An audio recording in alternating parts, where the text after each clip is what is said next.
আসসালামু আলাইকুম সবাই। বগুড়া থেকে চট্টগ্রাম চলে যাচ্ছি।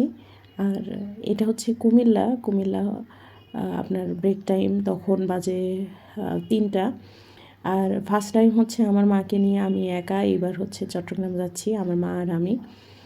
তো যেহেতু চট্টগ্রাম থেকে এতদিন ধরে যাতায়াত করতেছি, তো একটু হলেও আর কি বুঝতে পারি, বা ওয়াশরুমের বিষয়টা আগে প্রথম অনেক কিছু বুঝতাম না, তো এখন যাওয়া আসা করতে করতে এখন কিন্তু অনেকটাই মানে বুঝতে পারছি। তো এই কারণে আমার হাজব্যান্ড আর কি সাহস পাইছে যে আচ্ছা ঠিক আছে, তুমি নিয়ে আসতে পারবা, মানে তুমি আর মা আসতে পারবা।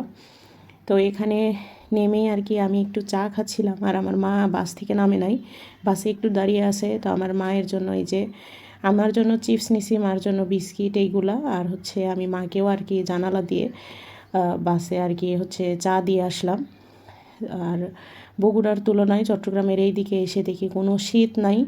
বগুড়াতে এত শীত, আমি মনে হয় সারাদিন সোয়েটার পরে থাকতাম, পায়ে মোজা, কিন্তু চট্টগ্রামে এসে ফুল আমার সোয়েটার খুলতে হয়েছে, মানে গরম লাগতেছিল, শীত নাই বললেই চলে, মানে সোয়েটার পরতে হয় নাই।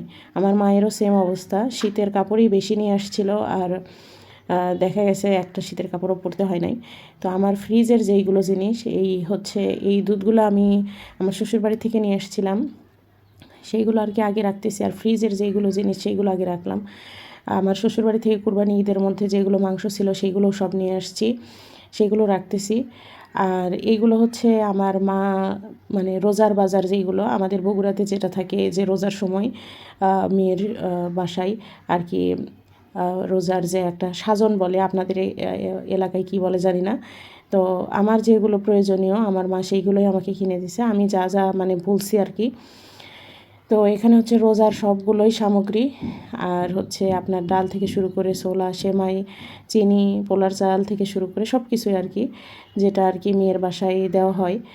তো এইগুলো আর কি আমার মা, দেখেন আমার একটা ব্যাগেও কিন্তু এবার কাপড় নাই, সবগুলো ব্যাগে শুধু এইগুলা। আর হচ্ছে আপনার নিয়ে এসে এইগুলো হচ্ছে আমার হাজব্যান্ডকে আমি দেখাচ্ছিলাম যে তোমার এইগুলা। আর হচ্ছে মা ঈদের কাপড় চোপড়ও এইবার এখানেই দিছে, যে যেহেতু এখানেই যাচ্ছি, তোমরা তো শ্বশুরবাড়ি যাও, তখন হচ্ছে শ্বশুর শাশুড়ির কাপড়ও তাহলে এখান থেকেই নিয়ে যাও, কারণ ঈদটা তো আমরা শ্বশুরবাড়িতেই করি।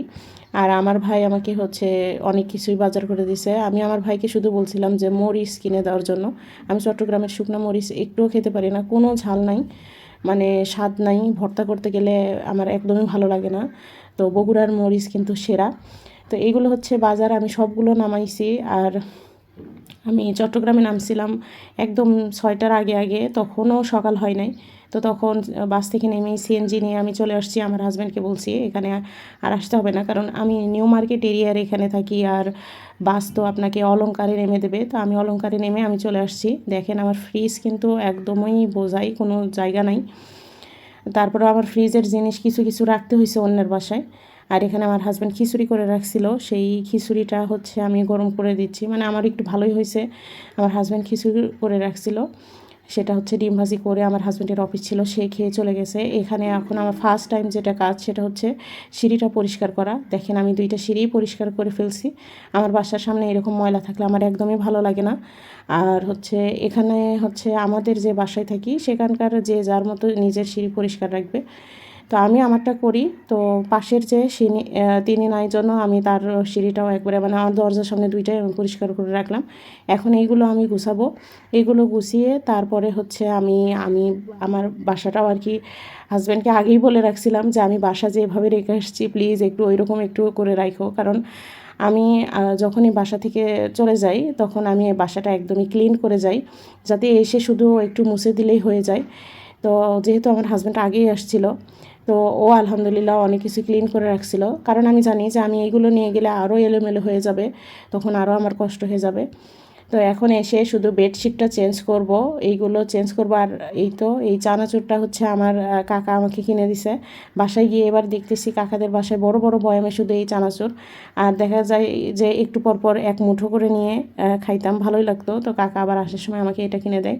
আর এখানে আমার মা এসে, আমি বলছি আপনি রেস্ট নেন, আমার মা না খেয়ে এক ঘুমে একবারে দুপুর মানে সেই সকালে ঘুমাইছে একবারে দুপুর। আর আমি যেহেতু জার্নি করতে করতে এখন একটা শরীরটা স্যুট করছে, আমি সেই আগে আমার এই কাজগুলো করতেছি, কারণ ঘুম পাইলেও আর কোনো উপায় নাই, আমার আগে এই কাজগুলো করতে হবে। আমার রান্না করার কোনো ঝামেলা নাই, কারণ আমার মা আসার সময় রান্না করে নিয়ে আসছিল। আর আমি যে রান্নাটা করে গেছিলাম ফ্রিজে রেখে গেছি আমার হাজব্যান্ডের জন্য, সেখান থেকেও দুই একটা বক্স থেকে যায়। তো এইগুলোই আর কি আমি গরম করব আর ভাতটা রান্না করব, তাহলেই হয়ে যাবে। আর এখানে আমার মা ঘুমাচ্ছে, আমি একটু একটু করে কাজ করতেছি, যে গোছানোর পরে আমি একটা ঘুম দেব, তার আগে আর ঘুম দেওয়া যাবে না, কারণ ফ্রিজের জিনিস এটা তো আপনার রাখতেই হবে। আর এইগুলো যেহেতু এলোমেলো, এইগুলো গুছাবো। তো সবাই ভালো থাকবেন।